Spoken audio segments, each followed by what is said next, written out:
On veut savoir, dans le cas de deux molécules, H2S à gauche et SiO2 à droite, on veut savoir si elles sont polaires ou pas. La première étape consiste à vérifier la géométrie de ces molécules. Si on regarde H2S, on voit que l'atome de soufre central a deux voisins, mais il a aussi deux doublés. Ce qui fait qu'il a globalement 4 voisins autour de lui qui vont se répartir sur un tétraèdre. On l'a déjà vu dans le cas de la molécule d'eau, un tétraèdre dont on ne voit pas de sommet, c'est-à-dire une molécule coudée. La situation est très différente dans le cadre de SiO2, puisque dans SiO2, Si a deux voisins. Le fait qu'il soit lié deux fois ne change rien, il n'a que deux voisins. Deux voisins, la molécule est donc linéaire. On s'intéresse maintenant à la polarisation de chaque liaison.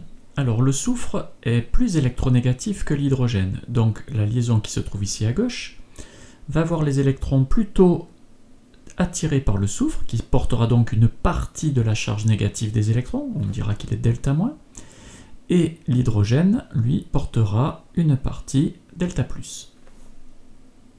Même chose sur la deuxième liaison, l'hydrogène ici est delta+, et le soufre est delta-, il va donc gagner une deuxième charge delta-.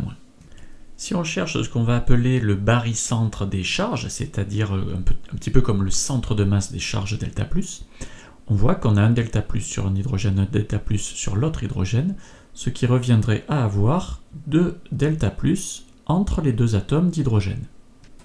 Les charges partielles négatives, quant à elles, sont concentrées sur le soufre, elles se trouvent donc au centre de l'atome du soufre, porteur de deux charges delta-.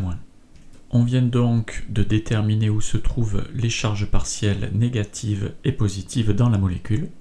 On peut donc conclure que les centres de charge positifs et négatifs ne sont pas confondus et donc que la molécule H2S est polaire.